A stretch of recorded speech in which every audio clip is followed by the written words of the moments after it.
जी की जय। स्वर्गीय श्री भोपाल साहू की जय।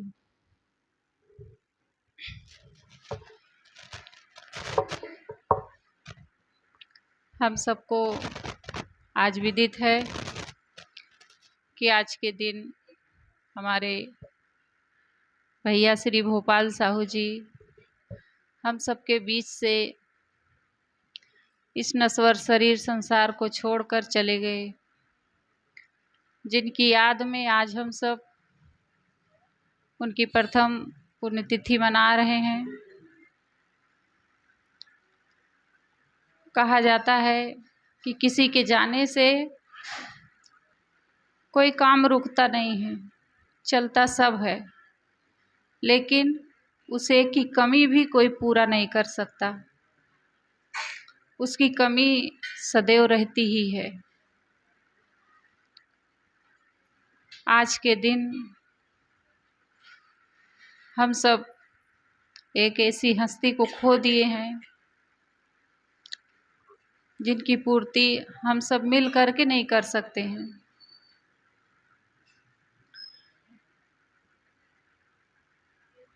दुनिया में सब आते जाते हैं, सबका आना जाना तो लगा ही है, लेकिन किसी किसी के जाने से आघात पहुंचता है हृदय को। ऐसे ही हमारे भैया भूपाल साहू जी थे कि अचानक कोई सोचा भी नहीं था कि ऐसी घटना घट जाएगी, लेकिन घट गई वो घटना। ऐसे हम सबका भी जीवन है। हम सब अपने लिए सोचते नहीं हैं कि कभी ऐसा हो सकता है। अभी तो हम बढ़िया हैं, स्वस्थ हैं, जवान हैं, कोई रोग व्याधि नहीं है, अभी तो हम जिएंगे। लेकिन अचानक कब क्या हो जाता है कि ये शरीर को जाते देरी नहीं लगती है। ऐसे ही भैया के साथ हुआ। इतना जल्दी कहते हैं कि जल्दी चले गए, अचानक हो गया। हम सबको लगता है घटना तो ये होनी ही थी, ऐसा होना ही था।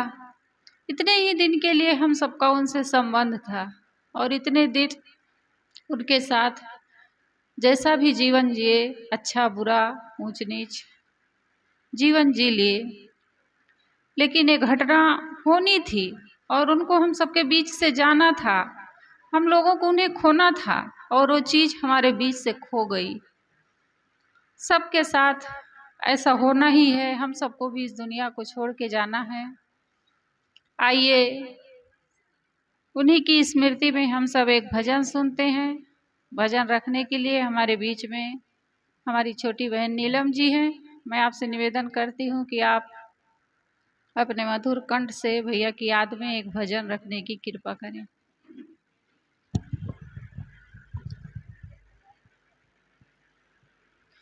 बोलिए सद्गुरु कबीर साहिब की जय, संत समाज की जय, भक्त समाज की जय।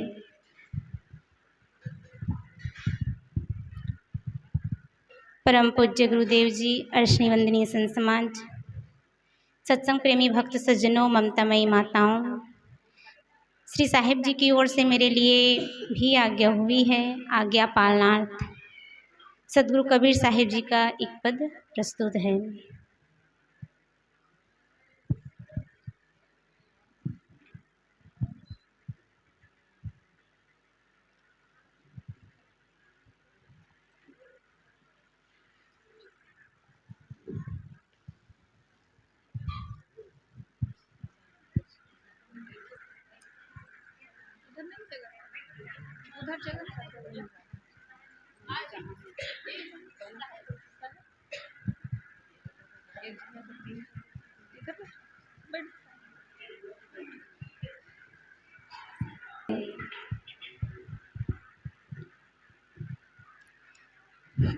क्या तन मांझता रे कि दिन माटी में मिल जाना, क्या तन मांझता रे कि दिन माटी में मिल जाना। क्या तन मांझता रे एक दिन माटी में मिल जाना। क्या तन मांझता रे एक दिन माटी में मिल जाना। पवन चले उड़ जाना रे पगले। पवन चले उड़ जाना रे पगले। समय चूक पछताना। समय चूक पछताना। क्या तन मांझता रे एक दिन माटी में मिल जाना। क्या तन मांझता रे एक दिन माटी में मिल जाना। चार जना मिली गढ़ी बनाई चढ़ा काठ की घोड़ी। चार जना मिली गढ़ी बनाई चढ़ा काठ की घोड़ी। चारों तरफ से आग लगा दी। चारों तरफ से आग लगा दी। फूंक दई जस होरी। फूंक दई जस होरी। क्या तन मांझता रे एक दिन माटी में मिल जाना। क्या तन मांझता रे एक दिन माटी में मिल जाना। पवन चले उड़ जाना रे पगले। पवन चले उड़ जाना रे पगले। समय चूक पछताना। समय चूक पछताना। क्या तन मांझता रे एक दिन माटी में मिल जाना। क्या तन मांझता रे एक दिन माटी में मिल जाना। हाड़ जरे जैसे बन के लकड़िया। केस जरे जैसे घासा। हाड़ जरे जैसे बन के लकड़िया। केस जरे जैसे घासा। सोना जैसे काया जर गई। सोना जैसे काया जर गई। कोई ना और पासा। कोई ना आयो पासा। क्या तन मांझता रे एक दिन माटी में मिल जाना। क्या तन मांझता रे एक दिन माटी में मिल जाना। पवन चले उड़ जाना रे पगले। पवन चले उड़ जाना रे पगले। समय चूक पछताना। समय चूक पछताना। क्या तन मांझता रे एक दिन माटी में मिल जाना। क्या तन मांझता रे एक दिन माटी में मिल जाना। चार दिना तेरी तिरिया रोई। तेरा दिना तेरा भाई। चार दिना तेरी तिरिया रोई। तेरा दिना तेरा भाई। जीवन भर तेरी माता रोवे। जीवन भर तेरी माता रोए। करके आस पराई। करके आस पराई। क्या तन मांझता रे एक दिन माटी में मिल जाना। क्या तन मांझता रे एक दिन माटी में मिल जाना। पवन चले उड़ जाना रे पगले। पवन चले उड़ जाना रे पगले। समय चूक पछताना। समय चूक पछताना। क्या तन मांझता रे एक दिन माटी में मिल जाना। क्या तन मांझता रे एक दिन माटी में मिल जाना।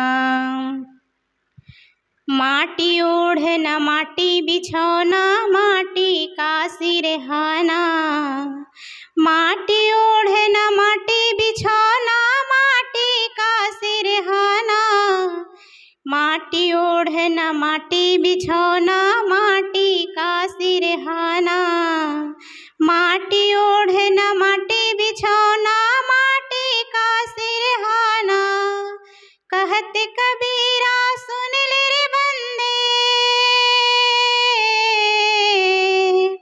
कहत कबीरा सुन ले रे बंदे, ये जग आना जाना, ये जग आना जाना, क्या तन मांझ तारे एक दिन माटी में मिल जाना, क्या तन मांझ तारे एक दिन माटी में मिल जाना। पवन चले उड़ जाना रे पगले, पवन चले उड़ जाना रे पगले, समय चूक पछताना, समय चूक पछताना, क्या तन मांझ तारे एक दिन माटी में मिल जाना, क्या तन मांझ तारे एक दिन माटी में मिल जाना, क्या तन मांझ तारे एक दिन माटी में मिल जाना, क्या तन मांझ तारे एक दिन माटी में मिल जाना। बोलिए सद्गुरु कबीर साहेब की जय, संत समाज की जय, भक्त समाज की जय, साहेब बंदगी साहेब। और वही मौत न याद होने से हम दुनिया में अनेक प्रकार के अनाचार करते हैं, दुर्व्यवहार करते हैं लोगों के साथ, अच्छा जीवन नहीं जी पाते हैं। कहा जाता है कि एक डॉक्टर साहब थे, बहुत अच्छे संस्कारी थे डॉक्टर। उनके पास जब कोई मरीज जाता था तो थोड़ा कुछ इलाज करके जब उसका स्वास्थ्य कुछ ठीक होता था तो उसके हाथ में एक कलम और एक पेन देते थे और कहते थे कि इसमें लिखो कि जब तुम ठीक हो जाओगे, तुम्हारा स्वास्थ्य अच्छा हो जाएगा, घर जाओगे तो कैसा जीवन जियोगे। तो सब मरीज अपने अपने ढंग से लिखते, मैं जाऊंगा तो अपने पत्नी के साथ अच्छा व्यवहार करूंगा, अपने पड़ोसियों के साथ अच्छा रहूंगा, अपने बच्चों के साथ अच्छा व्यवहार करूंगा। यानी कि सब अपने अपने ढंग से। कई लोग कहते मेरी दुश्मनी है किसी से, मैं उनसे क्षमा मांग करके और बढ़िया मित्रता का व्यवहार करूंगा। ऐसा सब अपने अपने ढंग से अपना अपना लिख के और डॉक्टर साहब फिर उसको मांगते कि मुझे दिखाना अपना अपना। सबका कागज कलम रख लेते थे डॉक्टर। फिर जब वो छुट्टी होती थी, घर जाते थे अपने अपने मरीज, तो उनको कागज देते थे कि इस कागज को सदैव अपने पास रखना, यानी कि याद रखना कि आपने जब बीमार हुए थे आप, तो आपने क्या सोचा था ताकि आप ऐसा जीवन जी सके। तब डॉक्टर उससे पूछते थे कि आखिर आप जब स्वस्थ थे तब इस अवसर का लाभ क्यों नहीं लिए, जब आप ठीक थे तब ऐसा जीवन क्यों नहीं जिए, आपको कौन रोक रहा था ऐसा जीवन जीने से, क्यों इतने दिनों से आप इस दुख को झेल रहे थे, ऐसा बोझ सिर में लाद करके घूम रहे थे, ऐसा क्या था आपके भीतर, क्यों नहीं आप इतनी अच्छी जिंदगी जिए। तो लोग संकल्प लेते थे कि आज तक जो भूल हो गई, लेकिन आज से वैसी भूल हम नहीं करेंगे, और फिर घर जाके अच्छा जीवन जीने का संकल्प लेते थे और अच्छा जीवन जीने लगते थे। कहने का मतलब यही है कि जब आदमी दुनिया से जाने को होता है तब सबको बुलाता है, क्षमा मांगता है, सबसे सोचता है कब अच्छा जीवन जीऊंगा। थोड़ा भी बीमार ही हम लोग हो जाते हैं तो सबके प्रति अच्छा व्यवहार हो जाता है, सब अच्छे लगने लगते हैं। लेकिन जब तक वो अवसर रहता है अच्छा जीवन जीने का, तब तक हम भूले रहते हैं, उसकी याद नहीं करते हैं, सबके साथ हम सुंदर जीवन नहीं जी पाते हैं। और एक दिन ऐसे आता है कि फिर हाथ मलते मलते पछताते पछताते इस दुनिया से विदा हो जाते। हमारे हाथ से अवसर खत्म हो जाता है, जिस अवसर का लाभ हमें लेना था वो अवसर हमारे हाथ से छूट जाता है और हम दुनिया से विदा हो जाते हैं। वो सुंदर भजन हम लोग सुन रहे थे। आइए, हमारे बीच में हमारी साध्वी बहन वसुधा साहब हैं। मैं आपसे निवेदन करती हूँ कि आप भैया की स्मृति में दो शब्द निवेदन करती हूँ कि आप भैया की स्मृति में कुछ कहने का प्रयास करें। की जय, सदगुरु कबीर साहेब की जय, संत समाज की जय, भक्त समाज की जय।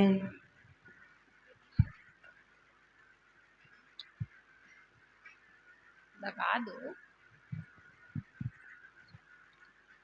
मंचस्थ विराजमान परम आदरणीय परम पूज्य श्री साहेब जी, मुद मंगल में संत समाज, साधनारत मेरी सभी साध्वी बहनें, उपस्थित दूर दराज से आए हुए निर्छिर विवेकी प्यारे हंस जनों, माताओं एवं बहनों, होनहार नन्हे मुन्ने प्यारे बच्चों, श्रद्धांजलि सभा में उपस्थित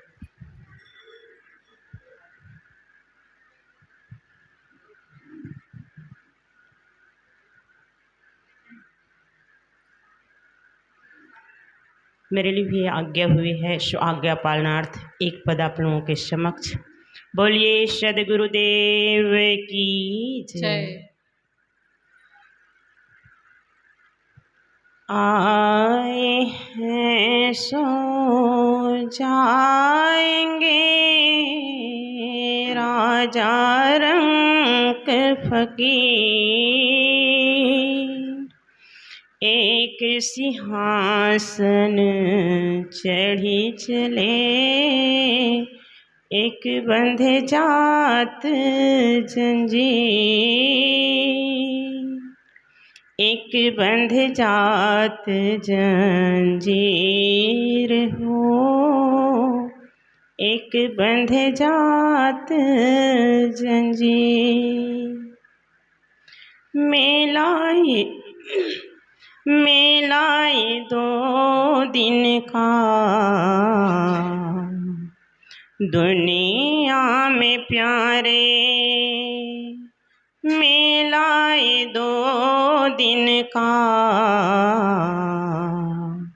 दुनिया में प्यारे, बने तो भला कर ले, बने तो भला कर ले, नेकी में यारे,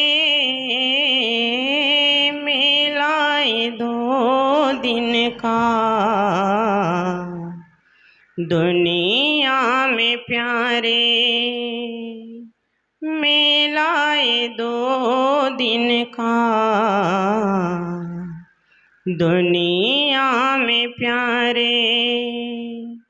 कुछ पल का मौसम है, कुछ पल की यारी है, कुछ पल का मौसम है, कुछ पल की यारी है, सदा न रहे कोई चलने की बारी है, सदा न रहे कोई चलने की बारी है, नाहक भरम कर ले, नाहक भरम कर ले, करो ना गुमारे,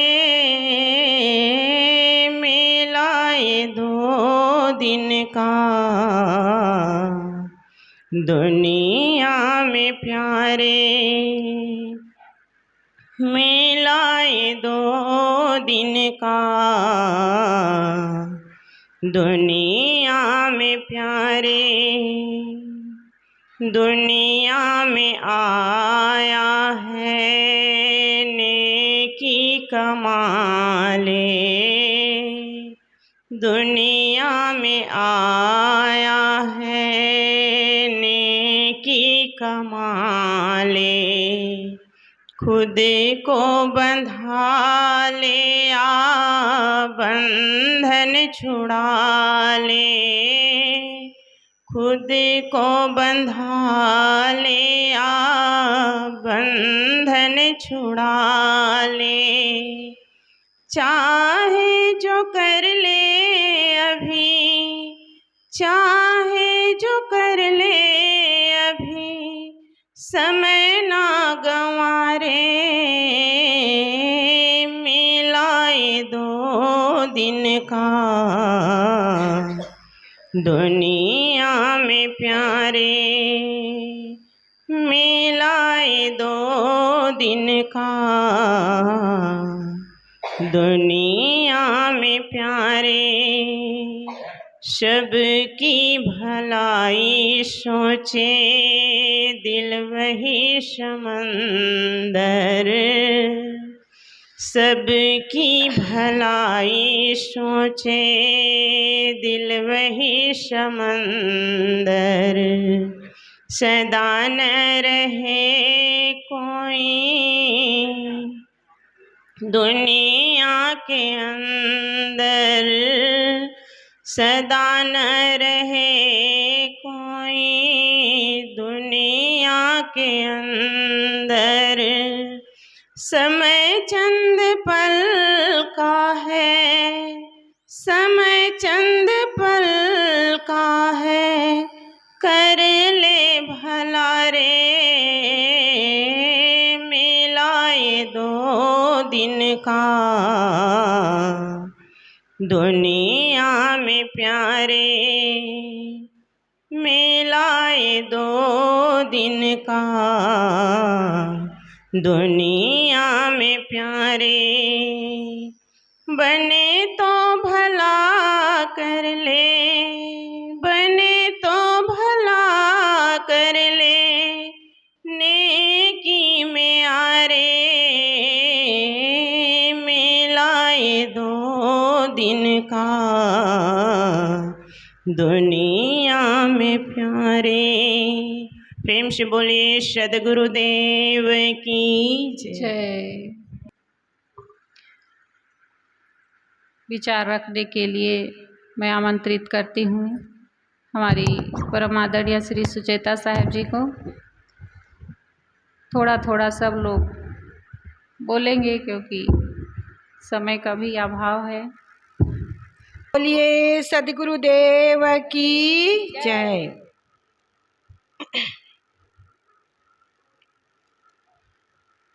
प्रातः स्मरणीय परम पूज्य गुरुदेव जी, परम पूज्य श्री साहिब जी, अर्चनी वंदनी संत समाज, धर्म प्रेमी सम्मानी भक्त सज्जनों, ममतामयी माताओं, बहनों एवं बच्चों, हम सबको विदित है आज हमारे भैया श्री भूपाल सिंह जी का बरसी का कार्यक्रम है।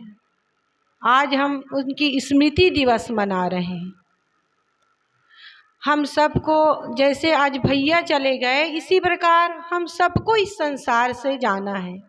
जो इस संसार में जन्म लिए हैं, एक दिन इस संसार से सबको जाना है।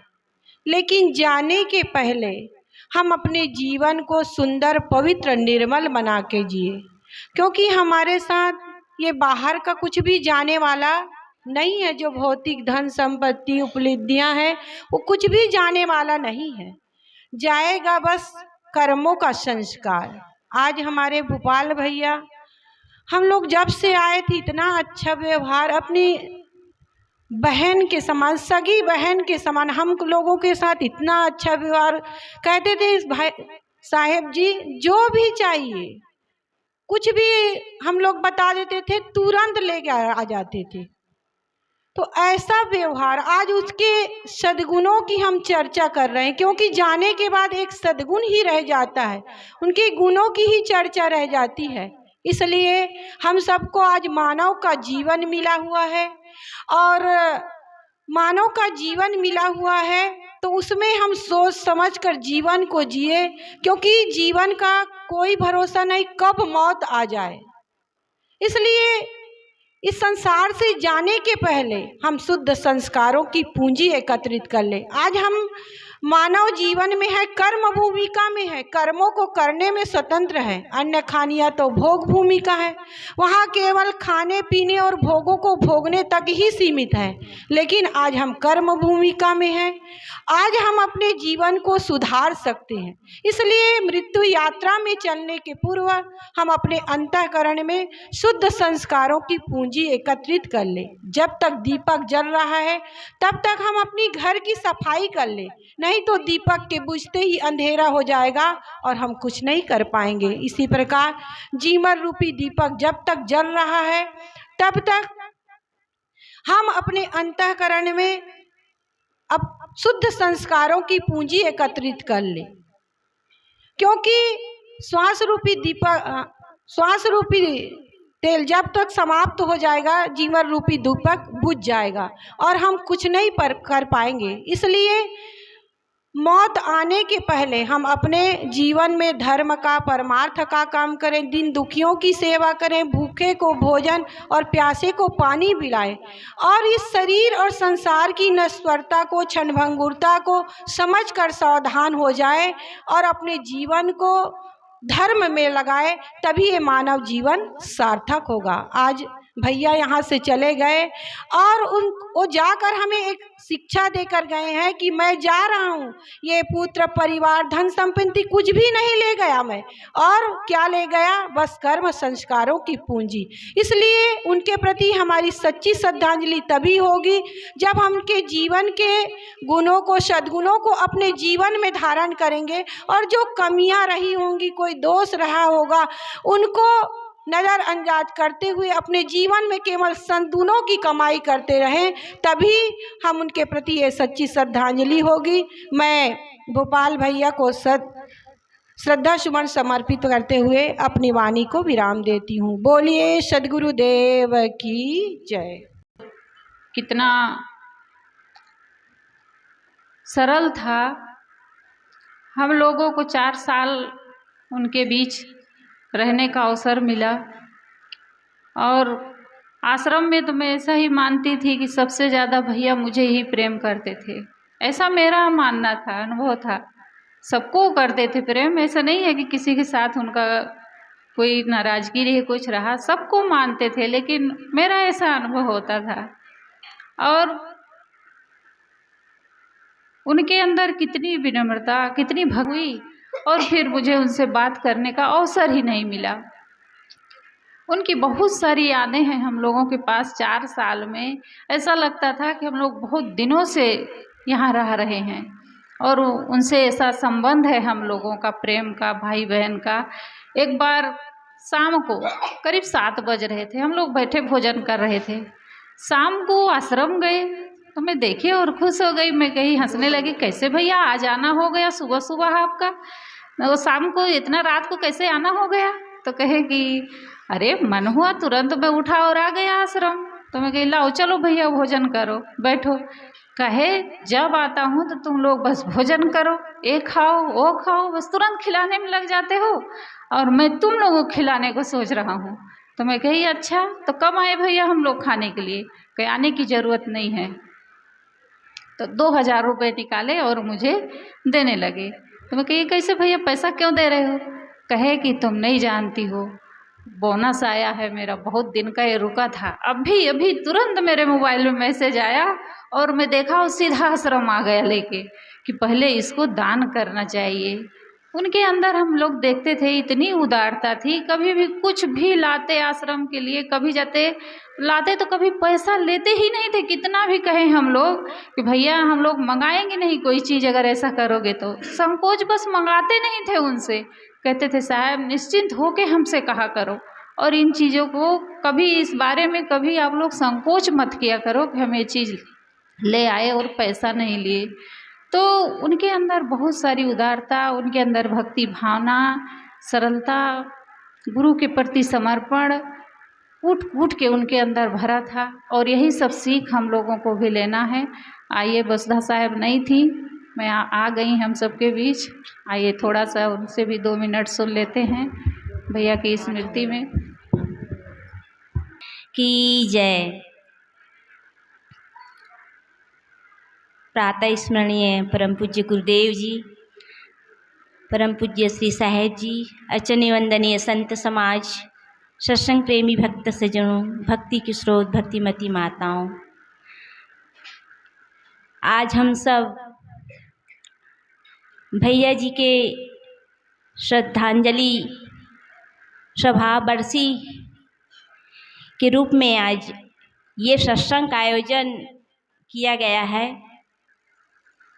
अभी हम सब काफ़ी देर से सुन रहे थे कि भैया की व्यक्तित्व, उनकी रहनी, उनकी गहनी कैसी थी, उनका स्वभाव कैसा था। सचमुच में मनुष्य के इस संसार से जाने के बाद उनका स्वभाव, उनका गुण, उनका व्यक्तित्व, उनकी रहनी गहनी ही याद रह जाता है। वे उनका दिनचर्या कैसा था, उनका लोगों से व्यवहार कैसा था, यही सब हम याद करते हैं। मनुष्य के जाने के बाद उनके अच्छे बुरे कर्म ही याद रह जाते हैं। आज भैया को हमारे बीच से गए पूरे 1 वर्ष हो गया और ऐसे ही धीरे धीरे दिन बीतते जाएंगे। भैया जी का उम्र, उनका जीवन कितने वर्ष रहा, यह कोई सार्थक नहीं होता, या कोई आवश्यक नहीं है, या कोई महत्वपूर्ण नहीं है कि हमारा जीवन जो है, हमारा उम्र जो है कितने वर्ष का होता है। महत्वपूर्ण ये होता है कि हम अपना जीवन किस तरह जी रहे हैं। एक तरफ जीवन का 2 पड़ाव होता है, एक तरफ जीवन है तो दूसरी तरफ मौत है। जो बीच का फासला है, बीच का जो जीवन है, वो हम कैसे जीते हैं, यह महत्वपूर्ण होता है। तो भैया जो हैं बड़े ही अच्छे से अपना जीवन जिए, घर परिवार और समाज संत गुरुजनों से जुड़े रहे, और वे इस संसार से गए हैं तो अपने अच्छे संस्कारों की पूंजी संग्रहित करके गए हैं। लोग देखते हैं, संसार में आते हैं, संसार में जन्म लेते हैं और धन धान्य से संपन्न होते हैं, अपने परिवार कुटुंब को ही देखते हैं, लेकिन भक्ति नहीं कर पाते, संत गुरुजन से नहीं जुड़ पाते। तो वे बस ये भौतिक धन इकट्ठा करके ही, और इस संसार में जो भौतिक धन है, जो जड़ है, उसको छोड़ करके इस संसार से पछताते हुए चले जाते हैं। लेकिन भैया जो हैं इस संसार में आए और अपने परिवार कुटुंब के साथ अच्छा व्यवहार किए और संत गुरुजनों से जुड़े और अच्छे संस्कार का पुंज संग्रहित करके इस संसार से गए। बस इन्हीं शब्दों के साथ मैं भैया जी को श्रद्धांजलि समर्पित करते हुए अपनी वाणी को विराम करती हूँ। बोलिए सद्गुरुदेव की जय।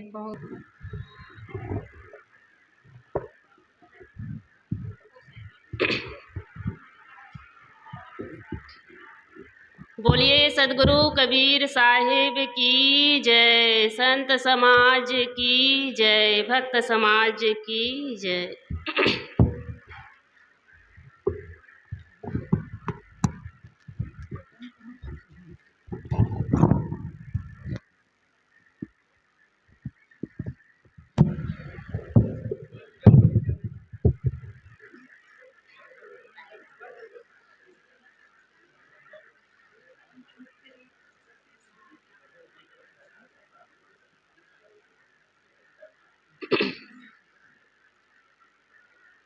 परम पूज्य साहिब जी, अर्चनीय वंदनीय संत समाज, अभी बढ़िया रही से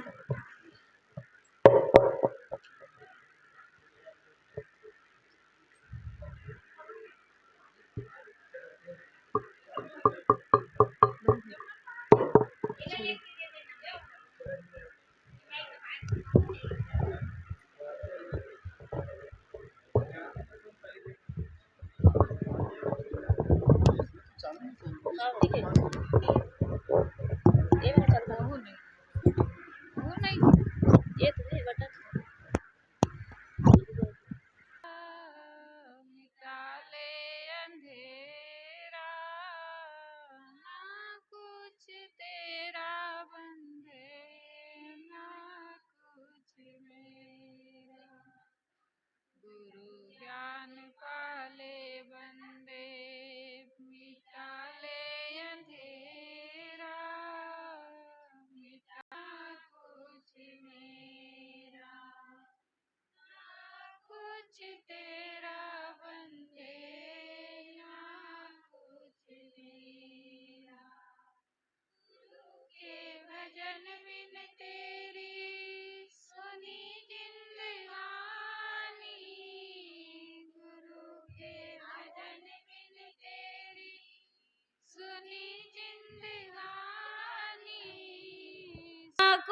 कुछ तेरा बंदे, ना कुछ मेरा। गुरु ज्ञान पाले बंदे, मिटा ले अंधेरा, मिटा ले अंधेरा, ना कुछ कार्यक्रम रखा गया है। 4 अप्रैल 2024 को भैया का शरीर छूटा था और आज 4 अप्रैल 2025 है। पूरा 1 साल हो गया। जीने वालों को समय पता नहीं चलता। वही समय, वही लोग, वही माहौल, वही घर, वही सब कुछ होते हैं। लेकिन जो व्यक्ति नहीं रहते हैं, उनके बारे में जब हम गिनती करते हैं तो लगता है कि अरे इतना समय बीत गया, 1 साल हो गए। बड़ा अजीब लगता है। लेकिन ये दुनिया की सच्चाई है कि जाना सबको है। हम सभी एक एक करके सबको मौत के मुंह पर जाना है। मुझे मौत और जिंदगी की जो सच्चाई है उन पर वो पंक्ति याद आती है, जिस पर किसी ने जो लिखा है बहुत ही बढ़िया लिखा है। उसने कहा है कि मौत जिंदगी से कितनी बेहतर है। जब जिंदा थे तो पास किसी ने बैठाया तक नहीं, आज खुद मेरे चारों तरफ मेरे पास बैठे जा रहे हैं। पहले किसी ने मेरा हाल तक ना पूछा, अब आंसू बहाए जा रहे हैं। किसी ने एक रुमाल तक भेंट नहीं किया जब हम जिंदा थे, आज शॉले और कपड़े ओढ़ाए जा रहे हैं। सबको पता है ये शॉल और ये कपड़े इसके काम नहीं आएंगे, फिर भी बेचारे दुनियादारी निभाए जा रहे हैं। किसी ने भी एक वक्त का खाना तक ना पूछा जब हम जिंदा थे, आज मेरे मुंह पर देसी घी डाले जा रहे हैं। जिंदगी के सफर पर किसी ने भी मेरा साथ एक कदम कोई न चला। अब फूलों को सजाकर अर्थी पे उठाए जा रहे हैं। आज पता चला जिंदगी से बेहतर मौत है। सचमुच में जब जिंदा रहते हैं तो आदमी के पास फुर्सत नहीं होती, ना हाल पूछने की, न बैठने की, न उनके दुख में शरीक होने की। अब जब नहीं रहते वही व्यक्ति तब बड़ी बड़ी बातें करेंगे, कितना वर्णन करेंगे उनके गुणनवान का कि वे थे तो ऐसे थे, वे रहे तो हमारे लिए ये किए वो किए। ये सब लोग कहते हैं, लेकिन वही व्यक्ति जब जिंदा रहते हैं तब किसी के लिए वे दुश्मन नजर आते हैं। किसी को खटकता है, किसी के आंखें में चुभता है वो, और नहीं रहेंगे तब कहते हैं कि वे हमारे लिए कितना बड़ा काम किया। ये दुनिया की हकीकत है। ये केवल एक की बात नहीं है, ये सबके जीवन में आता है। यदि वे जिंदा थे तभी उनके पास बैठ जाते, प्रेम से बातें कर लेते। माता पिता है, भाई बहन, सब जितने परिवार के लोग हैं, आपस में यदि प्रेम से बातें करते, आपस में बैठते तो कितना बढ़िया होता। लेकिन नहीं है। और सबको हम खुश नहीं कर सकते, क्योंकि जैसे हमारे हाथों में पांचों उंगली बराबर नहीं होती है, वैसे ही लोग हैं, सबके लिए हम एक नहीं हो सकते। किसी को कोई हमें दुश्मन मानेंगे, किसी के हम मित्र होंगे, किसी के यार होंगे, कि कोई जानी दुश्मन मानेंगे। ये अपनी अपनी नज़रिया होती है। जैसे नज़रिया है वैसे ही लोग उनके सामने आते हैं। और जब नहीं रहते तब लोगों को याद करते हैं। और याद क्यों करते हैं? उनके कर्मों के कारण। जैसा वे कर्म करते हैं उनके कर्मों के अनुसार ही व्यक्ति की यादें होती है। इसलिए सदगुरु कबीर ने कहा है कि जब लग बोला तब लग डोला, ज्यों लो तन व्यवहार, ढोला फूटा बोला गया, कोई न झांके द्वार। सदगुरु कहते हैं कि जब तक इस शरीर में बोलता चेतन होता है तभी तक इसकी कीमत होती है। जब इस शरीर से आत्मा निकल जाती है, जीव निकल जाता है, तब इस शरीर की कोई कीमत नहीं होती है। तो आत्मा की विशेषता होती है, जीव का ही विशेषता है। और इसको हम कैसे रखें, कैसे इस जीवन को हम बेहतर बनाएं, तो बेहतर बनाने के लिए यही है कि हम सत्संग में जाएं, संतों को सुने, सद्ग्रंथों का अध्ययन करें और अच्छे कर्म करें। लोग क्या हमें याद करेंगे, लोग हमें कैसे याद करेंगे, और लोगों को याद कैसे करेंगे, तो लोग उनको याद करते हैं। आज दुनिया में, आज इतिहास में उन्हीं लोगों का नाम होता है, लेने वालों का नहीं बल्कि देने वालों का इतिहास रचा जाता है। जो रहे तब तक कैसे जिए और लोगों को क्या दिए, किसी को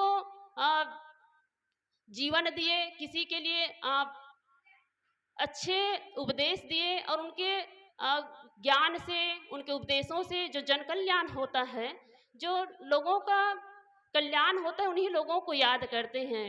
एक बार की बात है, एक नाइजीरिया के अरबपति थे।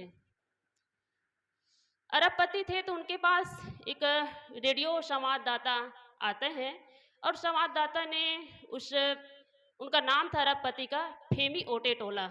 उनके पास रेडियो संवाददाता आए, उनसे पूछा कि आप तो बहुत बड़े अरबपति हैं, क्या आपको वह पल याद है जिसमें आप जीवन में सबसे ज़्यादा आपको खुशी महसूस हुई हो? आप जीवन में सबसे ज़्यादा खुश किस क्षण थे? क्या उस क्षण को आप बता सकते हैं? फेमी ओटेटोला ने कहा कि मैं जीवन के वैसे कई खुशियाँ मेरे पास आई, लेकिन सबसे ज़्यादा खुशी और सुख मुझे उस समय अनुभव हुआ जिसने मेरे जीवन का दृष्टिकोण ही बदल दिया। मैं जीवन के खुशी के 4 चरणों से होकर के गुजरा हूँ। खुशी का पहला चरण तब था जब मैंने धन और कीमती सामानों को इकट्ठा करना शुरू कर दिया। मैंने खूब धन इकट्ठा किया, साधनों को इकट्ठा किया, लेकिन मुझे वो खुशी नहीं मिली जिसको मैं चाहता था। फिर मैंने धन और साधनों को इकट्ठा करना कम कर दिया। फिर सुख का वो दूसरा चरण आता है जब मैंने कीमती वस्तुओं और सामानों का संचय करना शुरू किया।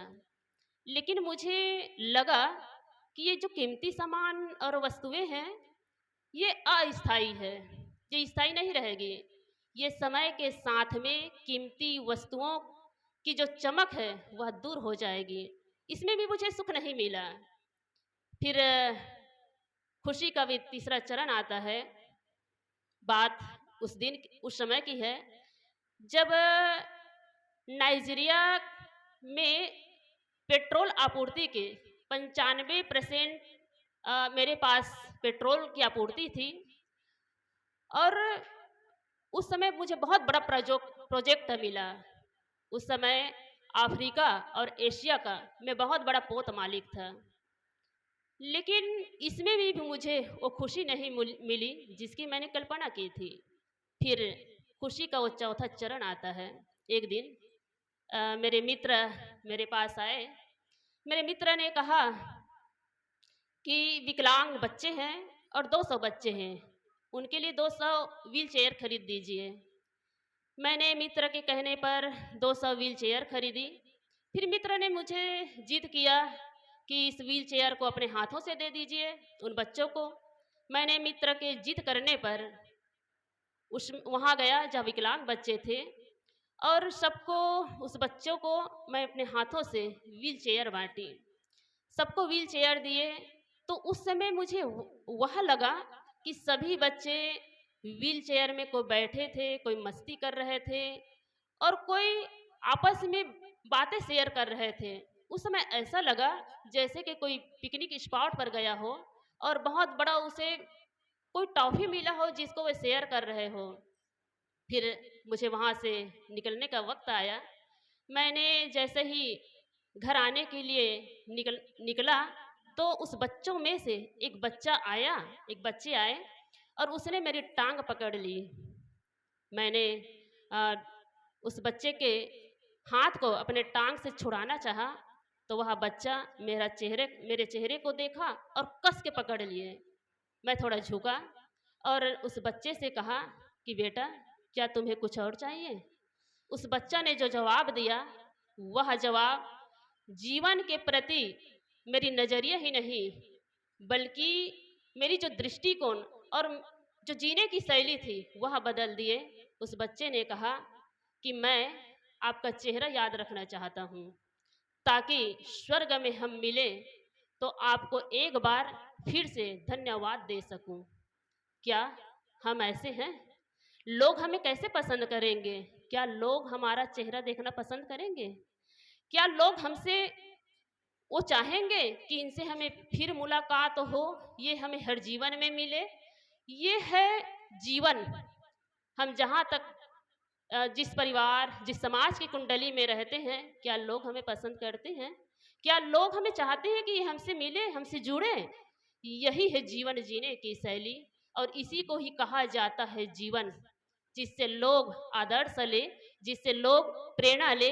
अभी हम सुन रहे थे कि भोपाल भैया थे, तो वे कितने अच्छे थे। कोई भी सामान मंगाते थे तो तुरंत सामान ला देना, इनकी जो भी चाहते थे वे तुरंत हाजिर कर हो जाते थे। तो यही तो है याद करना, यही तो है उनके व्यक्तित्व, कि लोग जब जीवित रहते हैं तब भले ना उनको याद करें, भले उनको गाली दें, लेकिन हकीकत में उनकी कमी तब महसूस होती है जब वे हमसे दूर हो जाते हैं। और वही व्यक्ति सफल है जिनको लोग याद करते हैं। आज हमारे बड़े भैया स्वर्गीय श्री भोपाल जी साहू नहीं रहे, और वे बहुत अच्छे एक इंसान थे। जीवन तो सभी जीता है, लेकिन जीने जीने में फर्क होता है, और जीवन उन्हीं का महत्व होता है, उन्हीं की विशेषता होती है जो लोगों के लिए जिए, औरों के लिए जिए। अपने लिए तो सब लोग जीते हैं, लेकिन जो दूसरों के लिए जीता है वास्तव में वही जीवन होता है। बस इन्हीं शब्दों के साथ मैं पूज्य भैया जी को सादर श्रद्धांजलि समर्पित करते हुए अपनी वाणी को यही विराम देती हूँ। बोलिए सदगुरु कबीर साहेब साहेब की। की दुखद स्थिति था हमारे यहाँ 4 अप्रैल की तारीख। उसी के उपलक्ष्य में श्रद्धांजलि के लिए बरसी का कार्यक्रम हमारे यहाँ रखा गया है। आप लोग की उपस्थिति सराहनीय है। साहेब जी, साहेब सादर, साहेब बंदगी। पापा जी का एक ही वो रहता था कि ना किसी भी जो ऊपर नीचे होता था बातचीत, उसको उनका ना वो इग्नोर करके चलते थे। बस वही थोड़ा सा शिक्षा है हमारे, और बहुत सारे हैं, लेकिन मैं ज़्यादा माइक में बातें नहीं करता हूँ, तो अभी थोड़ा सा ज़्यादा नहीं कर पाऊँगा। इसी के साथ भावपूर्ण श्रद्धांजलि पिताजी को।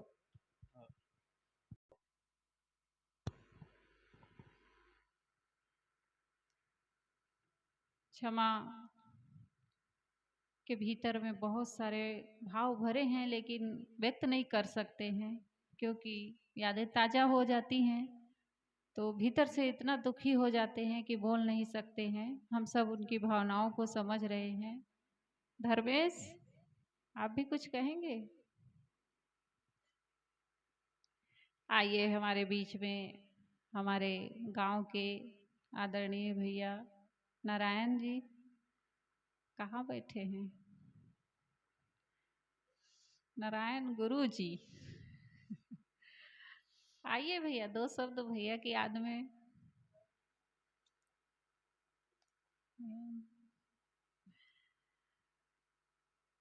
चलिए, हमारे बीच में हमारे सुकुल बाबा हैं।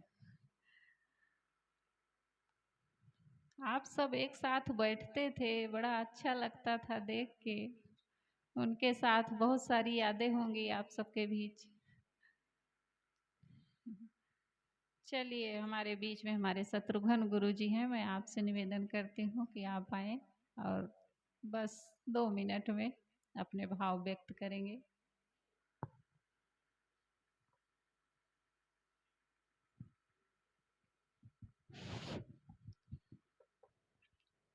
आज स्वर्गीय भोपाल दास जी के वार्षिक श्रद्धांजलि सभा में उपस्थित संत समाज, श्रोता समाज और मातृशक्तियाँ, मैं सबके श्री चरणों में सादर नमन करता हूँ। श्री भूपाल दास जी साहू एक ऐसे इंसान थे जिसने हमारे गांव के लिए एक अच्छा सा प्रवचन करके एक छाप छोड़ के गए हैं और उनकी जो श्रद्धा है वो आगे बढ़ते जा रहा था, लेकिन काल चक्र के वश में होकर के शरीर छोड़ करके चले गए हैं। और वे मेरे साथ कभी कभी व्हाट्सएप में संवाद भी करते थे सत्संग के समय, सत्संग के बारे में, और हम लोग आपस में व्हाट्सएप के द्वारा मोबाइल से शंका समाधान भी हम लोगों का होता था। भोपाल दास जी एक ऐसे अग्रसर हो रहे थे सत्संग की ओर, लेकिन काल चक्र के अधीन होकर के वो तो आना जाना लगा है और उसकी जो क्षतिपूर्ति है वो अपूर्णीय है। मैं उन्हें सादर श्रद्धांजलि अर्पित करते हुए, नमन करते हुए अपनी वाणी को विराम देता हूँ। बोलिए सद्गुरुदेव की जय। बहुत धन्यवाद गुरु जी को। हमारे बीच हमारे चिउरी से, जहाँ अभी नया नया रिश्ता लग रहा है, वहाँ से भी हमारे दीनदयाल गुरु जी पधारे हैं। मैं आपसे निवेदन करती हूँ कि 2 शब्द इस अवसर पर बोलने की कृपा करेंगे। का समय बहुत महत्वपूर्ण है। जो हमारे अभी नए नए संबंध स्थापित होने जा रहा है, उनके प्रेरणा स्रोत स्वर्गीय श्री गोपाल दत्त जी साहू हमारे पुत्र के समधी थे। और मैं यहाँ और भी आगे कई बार आया हूँ, लेकिन उनसे पर्सनल मेरी मुलाकात नहीं हुई। आते थे, साहब के दर्शन करते थे, प्रवचन सुनते थे, चले जाते थे। इस परिवार से निकट से संबंध नहीं हो पाता था। तो आज इस श्रद्धांजलि सभा में विराजमान समस्त संत, साध्वी समाज तथा हमारे समाज के आए हुए वरिष्ठ जन, आप सब लोगों को मेरी साहेब बंदगी। अब मैं उनके संबंध में कुछ विशेष जानता नहीं हूँ, लेकिन हर व्यक्ति अपने आप में एक विशेषता लेके आते हैं और वह विशेषता जब तक जीवित रहता है लोगों के निगाह में नहीं आती। जब वे चले जाते हैं तब उसके विशेषता का गुणगान करते हैं, और नहीं भी होता तब भी बड़ा करके करते हैं। अगर वही चीज़ उनके रहते हुए उनके सामने में अगर उनकी विशेषता की तारीफ करते तो उनको एक ऊर्जा मिलता और वे और अधिक अच्छे कार्य करने के लिए उत्प्रेरित होते। तो मैं इस परिवार को,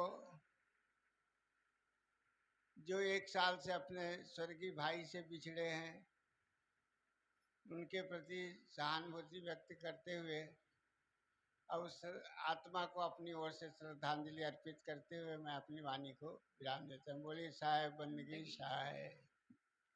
बोलिए सदगुरु कबीर साहेब की जय। सदगुरु श्री अभिलाष साहेब की जय। संत समाज की जय। भक्त समाज की जय। भक्ति के स्रोत ममतामयी माताओं की जय। स्वर्गीय भूपाल भैया की जय।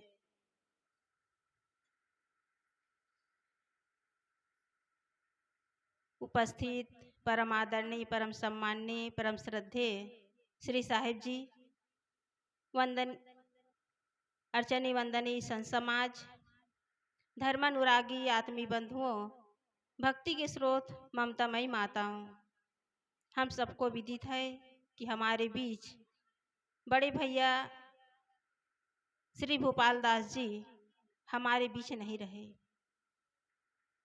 1 साल बीत गए, समय कैसे कटता है पता ही नहीं चलता। लेकिन मनुष्य जो है समय की कीमत को नहीं समझ पाते। इसी कारण जीवन जो है ठहर सा जाता है, जीवन आगे नहीं बढ़ता। जो समय की कीमत को पहचान कर समय का सदुपयोग करता है वही अपने जीवन में सफल होता है। और जो समय की कीमत को नहीं पहचान पाता, समय की कीमत नहीं कर पाता, उस व्यक्ति का जीवन ठहर जाता है, वो आगे नहीं बढ़ता। तो भोपाल भैया हमारे बीच नहीं रहे। उनका संबंध केवल इतने ही दिनों तक का था, क्योंकि इस संसार में जितना भी संबंध है सब कुछ दिनों का है। पति पत्नी, माता पिता, भाई बहन, जितने भी रिश्ते नाते हैं सब चंद दिनों के लिए है। लेकिन हमारी एक गहरी भूल है कि हम उसे स्थायी माने हुए हैं। और इसी भूल के कारण, इसी मोह के कारण यह जीव जो है इस संसार में चक्कर काट रहा है। अभी आप लोग भजन में सुने हैं 2 दिन का मेला। मेला एक दिन सजता है और दूसरे दिन उजड़ जाता है। ये उस मेले की सच्चाई है। उसी प्रकार ये जीवन भी केवल 2 दिन का ही है। एक दिन जन्म और दूसरे दिन मृत्यु। जन्म और मृत्यु के बीच केवल थोड़ा सा समय है, और वो थोड़े से समय में हम जीवन को कैसे जिए इस पर हमें विवेक करना चाहिए। क्योंकि वो थोड़ा सा समय हम सबको बहुत ही अपने जीवन में कल्याणकारी कार्य करने के लिए मिला हुआ है। लेकिन दुर्भाग्य है कि मनुष्य केवल अपने जीवन को भूत और भविष्य के उधेड़ बुन में बिता देता है। ये संसार केवल एक सपने की भांति है। जैसे हम रात में स्वप्न देखते हैं और जब आंख खुलती है तो हाथ कुछ नहीं आता, उसी प्रकार इस संबंध भी है। जैसे ही इस शरीर से जीव निकलता है सारा संबंध झूठा हो जाता है, कोई अपना नहीं होता। सारे सपने, सारे रिश्ते नाते झूठे हो जाते हैं। इसलिए हम संसार में रहें, परिवार में रहें, लेकिन इसके साथ साथ हम कुछ अपने जीवन में धर्म की कमाई करें, यही साथ में जाएगा। आज भौतिक युग में मनुष्य जो है हर प्रकार से संपन्न है। भौतिक क्षेत्र में हर प्रकार से संपन्न है। न खाने की कमी है, न पहनने की कमी है, न रहने की कमी है, न घूमने फिरने की कमी है। फिर भी मनुष्य मानसिक रूप से दुखी क्यों है? मानसिक रूप से परेशान क्यों है? उनके जीवन में दर्द क्यों है? उनके जीवन में पीड़ा क्यों है? उनके जीवन में समस्याएं क्यों हैं? इसका उत्तर एक ही है कि मनुष्य के जीवन में धर्म का अभाव है। आदमी धन तो कमा लेता है लेकिन धर्म की कमाई नहीं कर पाता, और जो धर्म की कमाई करता है उसका जीवन जो है हंसता हुआ, मुस्कुराता हुआ उसका जीवन व्यतीत होता है। इसलिए जीवन में यदि हम सुख चाहते हैं, शांति चाहते हैं, तो हम जीवन में धर्म की कमाई करें। सदगुरु कबीर साहिब जी ने कहा है, आए हैं सो जाएंगे, राजा रंग फकीर, एक सिंहासन चढ़ी चले, एक बंधा जात जंजीर। सिंहासन पर बैठकर वही जाता है जो अपने जीवन में धर्म की कमाई करता है, जो अपने जीवन में सेवा भक्ति को महत्व देता है, वही इस सिंहासन पर बैठ करके जाता है। और जो लोभ में, मोह में, काम में, क्रोध में, ईर्ष्या में, द्वेष में, अनेक प्रकार के मानसिक विकारों में अपने जीवन को बिता देता है, वही जंजीर में बंद करके जाता है। तो जाने वाले हमें एक संदेश दे करके गए हैं कि जीवन में सेवा करो, भक्ति करो, धर्म की कमाई करो, तब जीवन सफल होगा। खाते पीते अनंतों युग बीत गए लेकिन जी को तृप्ति नहीं मिली, जी को संतोष नहीं मिला। जीव को संतोष, जीव को आत्मिक शांति तभी मिल सकती है जब जीवन में धर्म की कमाई हो। हर मनुष्य जानता है कि अपना कमाया हुआ सब कुछ छूटेगा, लेकिन छूटने वाली चीज़ों के प्रति मोह करके मनुष्य जो है अपने जीवन में केवल बंधनों को वो बांधता चला जाता है, बंधनों में बंध जाता है। इसलिए खास बात है कि हम अपने जीवन में धर्म की कमाई करें, सब कुछ छूटेगा। एक घटना है, एक धनी व्यक्ति था, उसके पास किसी भी चीज की कमी नहीं थी और उसने अंतिम समय में अपने बेटे से कहा कि बेटा जब मेरी अंतिम यात्रा निकले तो ये फटे हुए मुझे पहना देना। फटा हुआ मोजा अपने बेटे के हाथ में देते हुए कहा कि बेटा ये फटा हुआ मोजा अंतिम समय में मेरे पैरों में पहना देना। उस दौलतमंद इंसान का कुछ दिन बाद देहांत हो गया और देहांत होने के बाद, शरीर छूटने के बाद पंडितों को बुलाया गया। कहीं कहीं होता है अंतिम संस्कार में पंडितों को बुलाया जाता है, तो उसके अंतिम संस्कार में पंडितों को बुलाया गया, नहलाया धुलाया गया, जो भी क्रियाकर्म करना था सब किए। अंतिम में उसके बेटे ने कहा कि पंडित जी, पिताजी की अंतिम इच्छा है कि फटे हुए मोजे पहनाए जाए। पंडितों ने कहा कि ये हमारे धर्म के खिलाफ है, हम आपके पिताजी को फटे हुए मोजे नहीं पहना सकते। बेटा जिद पर अड़ा रहा। आसपास के और पंडितों को बुलाया गया, लेकिन समस्या का समाधान नहीं हुआ। कुछ देर बाद उसी मोहल्ले का एक बूढ़ा व्यक्ति हाथ में कुछ कागज लेकर के उस घर में प्रवेश किया और उसके हाथ में पिताजी के नाम का एक नसीहत था। पिता जो है अंतिम समय में अपने बेटे के नाम वसीयत छोड़ करके जाता है, लेकिन वो पिताजी वसीयत के साथ साथ नसीहत भी छोड़ करके गए थे। वो बूढ़ा व्यक्ति अपने हाथ में जो कागज लिए थे उस बेटे के हाथ में देते हुए कहा कि बेटा ये तुम्हारे पिताजी जो है तुम्हारे नाम नसीहत छोड़ करके गए हैं। वो बेटा जो है उस कागज को खोलकर पढ़ने लगा। उसमें लिखा था कि बेटा मेरे पास किसी भी चीज की कमी नहीं है, जमीन जायदाद, मकान, मोटर गाड़ी और बड़े बड़े फार्म हाउस, किसी भी चीज की कमी नहीं है, नौकर चाकर सब कुछ है मेरे पास। लेकिन इतनी संपत्ति, इतने दौलत के होते हुए भी ये फटे हुए मोजे मैं पहन करके नहीं जा सकता। ये उस नसीहत में लिखा हुआ था।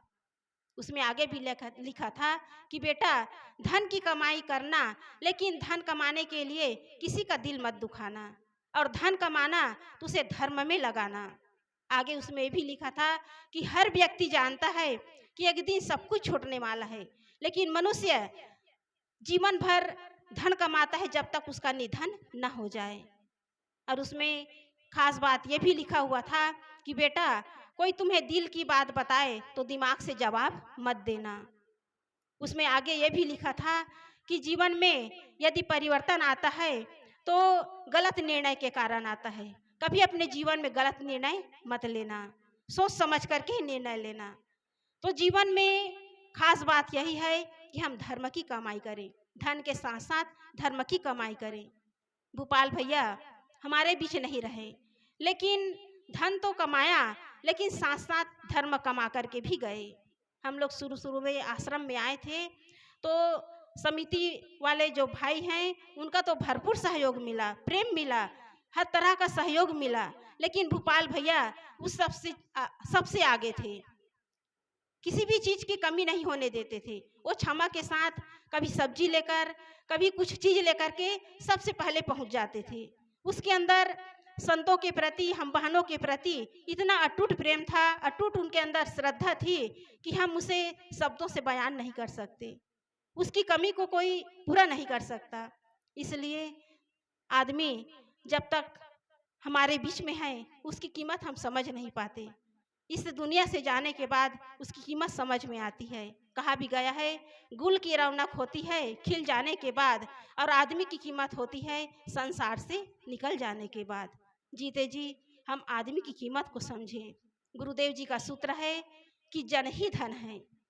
हमारे बीच जितने भी प्राणी हैं पति पत्नी माता पिता भाई बंधु उसकी कीमत को समझें, उसका आदर सत्कार करें। साथ साथ हम अपने जीवन में सेवा भक्ति को महत्व दें, क्योंकि बिना सेवा के, बिना भक्ति के, बिना धर्म के जीवन अधूरा है। और यही काम भूपाल भैया अपने जीवन में करके गए हैं। वे अपने जीवन में कुछ गलती हो जाती थी तो उसको भी आश्रम में जाकर के बताते थे कि साहब आज मुझसे गलती हो गई, आज मुझे ऐसा नहीं कहना था, मैंने बोल दिया, क्रोध के कारण बोल दिया। उसे एहसास भी होता था और अपने दिल से आत्मा से कहते थे कि मुझे संजय जैसा भैया मिला है, वो अपनी आत्मा से कहते थे। और हमें इस बात को स्वीकारना होगा कि भाई भाई में जो प्रेम था वो अटूट था। भले ऊपर से कुछ ऊंच नीच व्यवहार हो जाता था, लेकिन अंदर से दोनों के हृदय में एक दूसरे के प्रति प्रेम था। तो इस घर में जितने भी आपस में लोग हैं सब भक्ति के मार्ग पे लगे रहें और आपस में प्रेम से, एकता से रहें। यही हमारे तरफ से और हमारे संत समाज की तरफ से भूपाल भैया को श्रद्धांजलि। और सही श्रद्धांजलि यही है कि हम भूपाल भैया के बताए हुए मार्ग पर चलें, सेवा भक्ति और धर्म को महत्व दें, ताकि हमारा ये जीवन जो है सफल हो सके। बस इतना ही कहकर मैं अपनी वाणी को विराम देती हूँ। बोलिए सद्गुरुदेव की जय। साहेब जी ने कहा, मैं कई बार रविवार में जाएं सत्संग में और कई दिन ना जाएं, कई बार नहीं जाते थे। मैं कहूँ घर में ही रहते तो कई बार मैं उनको झिड़क देती थी थोड़ा। अब जहाँ प्रेम होता है वहाँ हो जाता है, तो मैं कई बार झिड़क के उनसे बोलती, घर में ही बैठे रहते हो, सत्संग में क्यों नहीं आते हो?